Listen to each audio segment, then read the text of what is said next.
Oui, bonjour. Ce matin, je vous parle de prise de parole et d'avoir un objet avec soi. Un objet à montrer au public. Pourquoi ça peut être intéressant? C'est parce qu'on vit dans une période où tout est intangible. Avant notre musique, on avait des CD, les films, on avait des DVD. Tout est dans le cloud et tout ça. On a de moins en moins de choses tangibles, de choses réelles. Et amener un objet lors d'une présentation, ben ça ancre dans le réel. C'est quelque chose de vrai.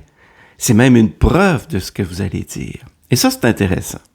Et juste pour vous dire, l'objet doit être lié avec votre petit contenu que vous allez raconter, votre petite histoire et tout ça. Je vous conseille aussi d'avoir un objet qui pique la curiosité. Vous allez montrer un objet, les gens vont faire « Ah, c'est quoi ça? » Ils vont se poser des questions.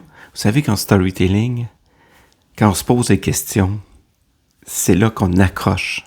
Hein? Le public est accroché. Pensez à un bon film, là, un thriller. Oh non, qu'est-ce qui va se passer? Oh non, fais pas ça, etc. C'est la même chose, OK? Donc, un objet. Et, deuxième conseil, un objet qui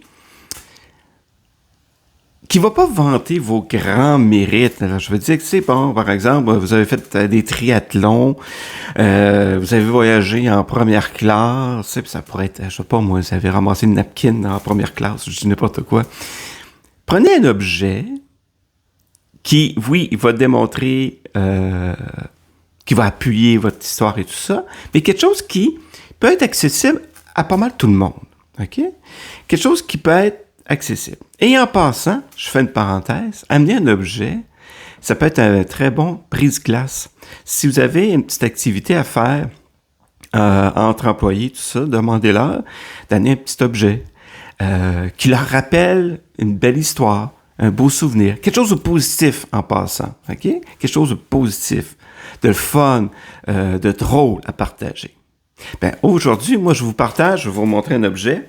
Vous voyez, c'est un T-shirt. Vous voyez, c'est marqué Electric Run.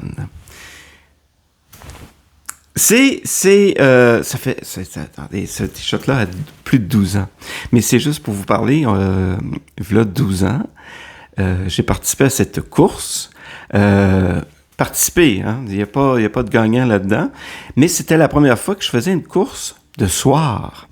Et j'étais pas très chaud à l'idée au début. Ma blonde m'a parlé de ça. Je dis, ouais, le soir, il fait noir, etc. Oh. Mais elle dit, on va y aller avec un couple d'amis. Je dis, ça m'a déjà rassuré. Et j'étais à Brooklyn. C'est ça qui est le fun. C'était un ancien aéroport désaffecté.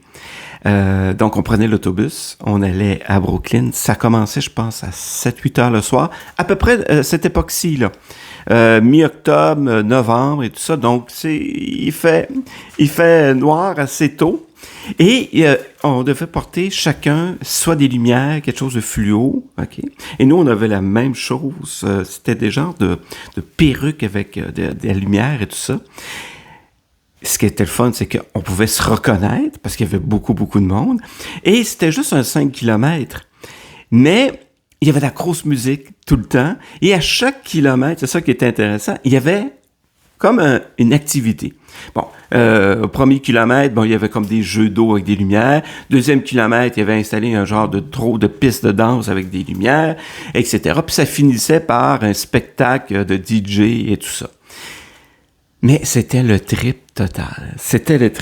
Et c'est cet objet-là qui me reste, Electric Run. Je sais même plus si ça se fait.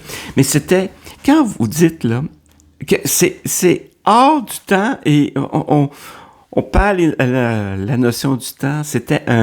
On planait. C'était vraiment sensationnel. Donc, c'était cette petite course-là, Electric Run. Donc, je voulais partager avec vous. Donc, un objet, c'est intéressant quand vous faites des présentations, que ce soit là, comme je vous le fais aujourd'hui, c'est en virtuel, mais ça pourrait être en présentiel, ça ajoute de la réalité, ça ajoute de la preuve, les gens sont intéressés, il y a de l'interaction et tout ça, puis pensez aussi à une activité brise-glace, hein, avec des employés, des collègues, ça peut être vraiment le fun. Donc, je vous souhaite d'excellentes prises de parole et je vous dis à la prochaine. Merci.